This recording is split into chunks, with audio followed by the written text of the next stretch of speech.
નમસ્કાર વિદ્યાર્થી મિત્રો, ધોરણ 12 ભૌતિક વિજ્ઞાન ચેપ્ટર નંબર 2 વિદ્યુત સ્થિતિમાન અને કેપેસિટન્સ. એમાં છેલ્લા વિડીયો લેક્ચરમાં આપણે વિદ્યુત ડાયપોલને બાહ્ય ક્ષેત્રમાં મૂકતા એની વિદ્યુત સ્થિતિ ઉર્જાની વાત કરી હતી. હવે એ જ સૂત્ર આપણે અગાઉ જે શીખી ગયા, બે બાહ્ય વિદ્યુત ક્ષેત્રમાં બે વિદ્યુત ભારોની સ્થિતિ ઉર્જા એના આધારે મેળવીએ. તો આપણને ખબર છે, જ્યારે બે વિદ્યુત ભારોને બાહ્ય વિદ્યુત ક્ષેત્રમાં મૂકેલા હોય ત્યારે એની સ્થિતિ ઉર્જા Q1 VR1 plus Q2 VR2 plus K Q1 Q2 upon R12 ના સૂત્ર મુજબ આપણને મળે. અહીં આપણે બે વિદ્યુત ભારો છે પ્લસ Q ને માઇનસ Q, એને બાહ્ય ક્ષેત્ર માં મૂકેલા છે અને એ બે વચ્ચેનું અંતર છે 2a. બરાબર. એટલે અહીંયા Q1 બરાબર આપણે પ્લસ Q લઈ લઈએ, Q2 બરાબર માઇનસ Q લઈ લઈએ અને R12 એટલે કે બે વિદ્યુત ભારો વચ્ચેનું અંતર જે આપણે 2a લીધું છે, કારણ કે આપણે એક ડાયપોલને મૂકી છે. તો આ બધી કિંમત જો આમાં મૂકીએ તો Q1 બરાબર પ્લસ Q અને Q2 બરાબર માઇનસ Q. બે પાસેથી Q કોમન કાઢું તો VR1 પ્લસને બદલા અહીંયા Q2ની કિંમત મૂકી તો કેવું થઈ ગયું હશે? Minus VR2. અને Q1 પ્લસ Q છે અને અહીંયા માઇનસ Q છે તો માઇનસ KQ2 અને R12 બરાબર તો 2a છે, તો છેદમાં 2a. આવું એક આપણને ઇક્વેશન મળે. આપણે સ્થિતિમાનની વ્યાખ્યા જોઈ હતી કે ભાઈ એકમ ધન વીજભારને અનંત અંતરેથી ક્ષેત્રની વિરુદ્ધમાં ક્ષેત્રમાં આપેલા બિંદુ સુધી લાવવા માટે જે કાર્ય કરવું પડે એ કાર્યને આપણે કહીએ છીએ સ્થિતિમાન. પણ બે બિંદુ વચ્ચેના તફાવતની વાત કરીએ. માની લો કે P થી Q, બરાબર, કોઈ બિંદુ P થી Q સુધી લઈ જાઉં છું તો એ કંઈક આવું મળે ને, VQ માઇનસ VP. એટલે કે બે બિંદુઓ વચ્ચેનો સ્થિતિમાનનો તફાવત બરાબર માઇનસ સંકલન P થી Q E ડોટ dl.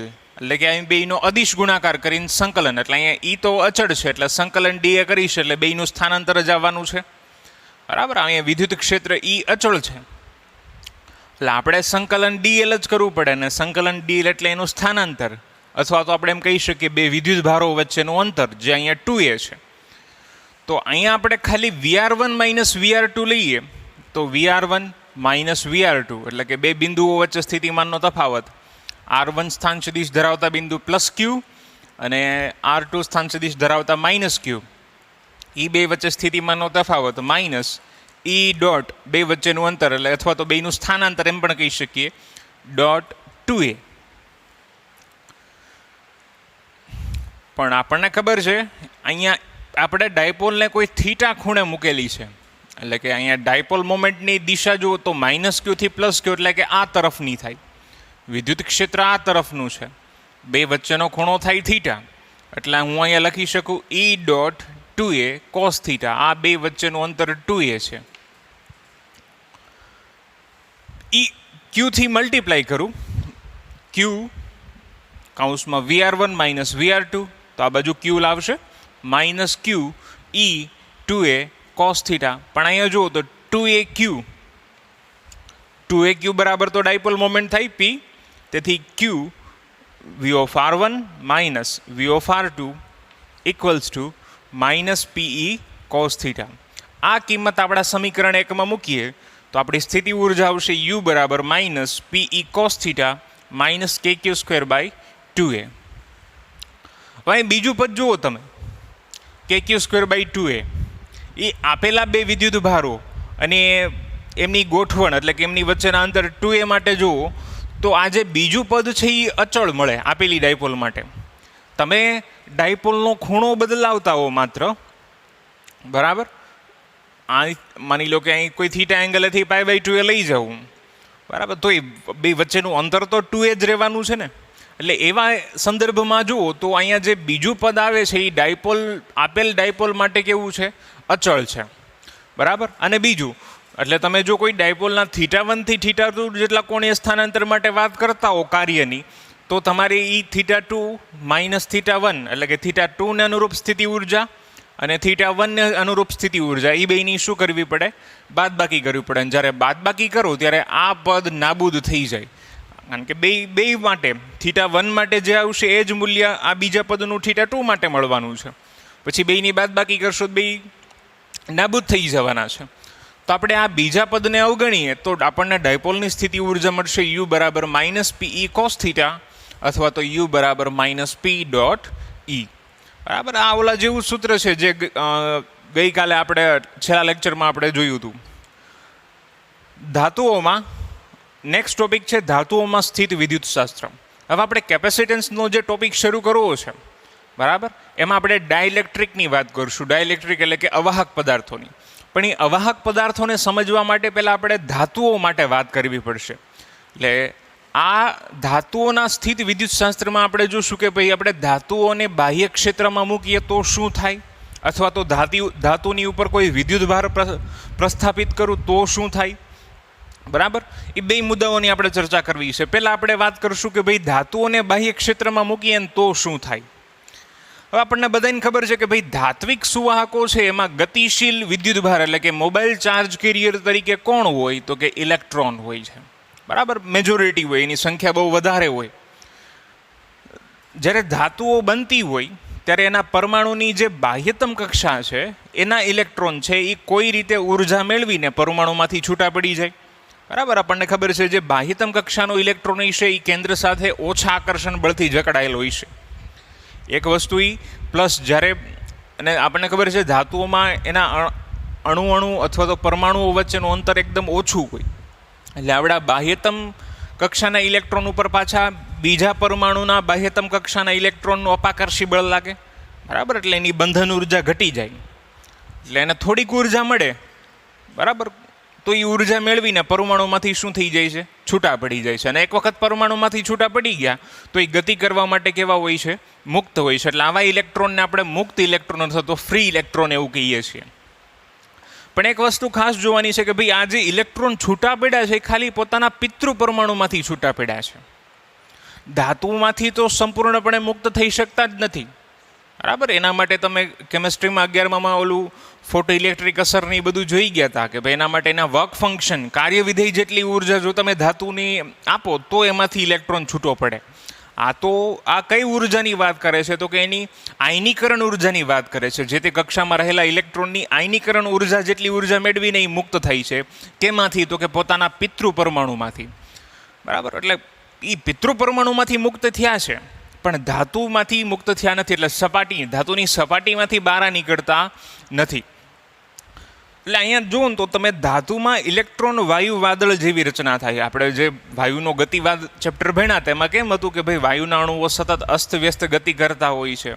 બરાબર, સતત પાત્રની દિવાલ સાથે અથડામણ અનુભવતા હોય, એકબીજા સાથે અથડામણ અનુભવતા હોય છે. તો કંઈક એવી જ વસ્તુ અહીંયા થશે, કારણ કે એ ધાતુના જે તે નમૂનાની અંદર આવા અસંખ્ય ઇલેક્ટ્રોન હશે, મુક્ત ઇલેક્ટ્રોન હશે. ઇલેક્ટ્રોન તો હોય જ, પણ અસંખ્ય મુક્ત ઇલેક્ટ્રોન હોવાના છે જે સતત એકબીજા સાથે અથડામણ અનુભવતા હોય, સાથે સાથે આયનો સાથે પણ અથડામણ અનુભવતા હોય. બરાબર, એટલે અહીં મુક્ત થયેલા ઇલેક્ટ્રોન જુદી જુદી દિશાઓમાં અસ્તવ્યસ્ત ગતિ કરે છે. અને આ અસ્તવ્યસ્ત ગતિ દરમિયાન શું કરશે તો કે કાં તો એકબીજા સાથે અથડાશે અથવા તો આયનો સાથે અથડામણ અનુભવશે. ફરીથી આ અથડામણ સ્થિતિસ્થાપક હોય છે. બરાબર, એટલે અથડામણ બાદ એનો વેગ પાછો એટલો ને એટલો થઈ જાય જેટલો અથડામણ પહેલાં હતો. એનું રીઝન આપણે એવું જોઈ શકીએ કે ભાઈ એના જે ન્યુક્લિયસ છે, એનું જે પરમાણુ કેન્દ્ર છે એ તો રેખીય ગતિ કરવા માટે મુક્ત નથી. એ માત્ર ઓસિલેટ થતું હશે, દોલન કરતું હશે. બરાબર, ઇલેક્ટ્રોન એની સાથે ભટકાઈને ઇલેક્ટ્રોનની દિશા બદલાઈ જશે. બરાબર, અથડામણ પછી એની દિશા બદલાઈ જવાની છે પણ મૂલ્ય એનું, એના વેગનું મૂલ્ય એનું જ રહેવાનું છે. બરાબર, એક તો એનું જે કેન્દ્ર છે, પરમાણુ કેન્દ્ર છે, એનું દળ ઇલેક્ટ્રોનના દળ કરતાં ઘણું બધું વધારે હોવાનું છે. બરાબર, પ્લસ આપણું જે પરમાણુ કેન્દ્ર છે એ પોતાના સ્થાન ઉપરથી ખસવાનું નથી. એટલે કે રેખીય ગતિ નથી કરવાનું. એ સતત દોલન તો કરતા જ હોય 3/2 kBt જેટલી ઉર્જાને લીધે. બરાબર, એટલે આવી રીતના સતત અથડામણ અનુભવતા હશે. હવે જ્યારે આવા કોઈ ધાતુના ટુકડાને બાહ્ય ક્ષેત્રમાં મૂકીએ તો શું થાય તો કે ઇલેક્ટ્રોન ગતિ કરવા માટે મુક્ત છે. એટલે એની ઉપર અને પાછું એને જ્યારે બાહ્ય ક્ષેત્રમાં મૂકશો તો ઇલેક્ટ્રોન ઉપર ક્ષેત્રની વિરુદ્ધ દિશામાં બળ લાગવાનું છે. F = -EE. આપણી પાસે સૂત્ર છે ને, F = QE. પણ અહીંયા આપણો ઇલેક્ટ્રોન ઋણ વીજભાર ધરાવે છે એટલે -E. એટલે અહીંયા જે બળ લાગ્યું છે ઇલેક્ટ્રોન ઉપર, બરાબર, એ ક્ષેત્રની વિરુદ્ધ દિશામાં જ્યારે એના ધન વીજભાર છે, જે પોઝિટિવ ચાર્જ છે, એની ઉપર લાગતું બળ જુઓ તો આટલું થશે, પ્લસ આવશે અહીંયા. એટલે કે ઇલેક્ટ્રોન ઉપર ક્ષેત્રની વિરુદ્ધ દિશામાં બળ લાગે, જ્યારે ધન વીજભાર ઉપર ક્ષેત્રની દિશામાં બળ લાગે. પણ અહીં ખાસ જોજો, એનો ધન વીજભાર છે, એનું જે પરમાણુ કેન્દ્ર છે એ ગતિ કરવા માટે સક્ષમ નથી. વાસ્તવમાં થાય શું કે ભાઈ ઇલેક્ટ્રોન સ્થાનાંતરિત થતાં થતાં આ બાજુ આવે એમ અહીંયા જે પરમાણુઓ ઇલેક્ટ્રોન ગુમાવ્યો હોય, જે પરમાણુએ ઇલેક્ટ્રોન ગુમાવ્યો હોય, બરાબર, અને એ ધન ભારિત થયા હોય, એ બધા અહીંયા મળે આપણને એમ. એટલે ઇલેક્ટ્રોન ઉપર ક્ષેત્રની વિરુદ્ધ દિશામાં બળ લાગે છે, તેથી તે ક્ષેત્રની વિરુદ્ધ દિશાની સપાટી ઉપર સ્થાનાંતર કરીને જમા થવાના. એટલે બધા ઇલેક્ટ્રોન આમાં છે એની ઉપર આ બાજુ બળ લાગવાનું, બધા આ બાજુ ગતિ કરીને આ સપાટી ઉપર જમા થાય. આવું જેટલા ઋણ વીજભાર અહીંયા જમા થશે એટલા જ ધન વીજભાર એની સામેની સપાટી ઉપર જમા થશે. તમે જુઓ વિદ્યુત બાહ્ય ક્ષેત્રની દિશા અહીંયા જુઓ તો જમણી તરફની છે. ઇલેક્ટ્રોન ઉપર બળ લાગે છે ડાબી તરફ, અને ધાતુ ઉપર ધન વીજભાર ઉપર બળ લાગે છે જમણી તરફ, બરાબર. એટલે આ બાહ્ય ક્ષેત્ર છે જમણી તરફનું છે. આવી રીતે બધા વિદ્યુત ભાર જમા થાય, બરાબર. હવે અહીંયા જુઓ તો અહીંયા બધો ઋણ વીજભાર, અહીંયા બધો ધન વીજભાર, એટલે સ્થિત વિદ્યુત ભાર વિતરણ થયું, એટલે એ પોતાનું વિદ્યુત ક્ષેત્ર ઉત્પન્ન કરે. પણ આ વિદ્યુત ક્ષેત્ર બાહ્ય ક્ષેત્રની કેવી દિશાનું હોય? વિરુદ્ધ દિશાનું. એટલે કે ધાતુની અંદર જો તમે ક્ષેત્ર જુઓ, અંદરનું ક્ષેત્ર EI, તો એ બાહ્ય ક્ષેત્ર EO કરતાં કેવી દિશાનું હોવાનું છે? વિરુદ્ધ દિશાનું હોવાનું છે, કારણ કે વિદ્યુત ભારનું વિતરણ જ વિરુદ્ધ પ્રકારનું થયું છે. આમાં વિદ્યુત ભારની ગતિ ક્યાં સુધી થાય? તો અહીંયા જુઓ તમે, બે ક્ષેત્રો વિરુદ્ધ દિશાના છે.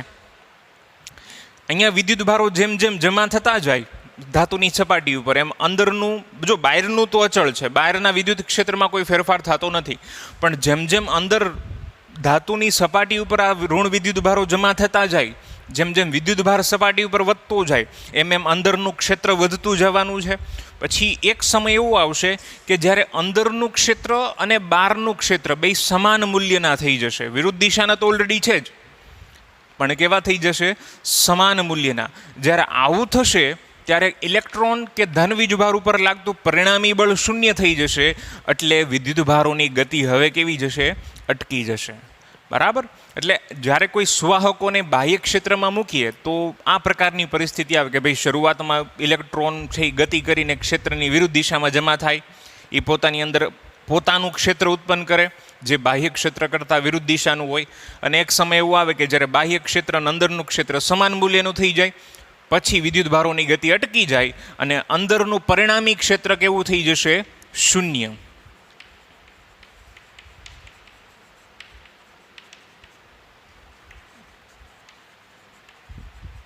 બરાબર. આ પરિસ્થિતિ સૌથી છેલ્લે આવે, બરાબર. ચાલો જોઈ જુઓ આ બંને થિયરીઓ.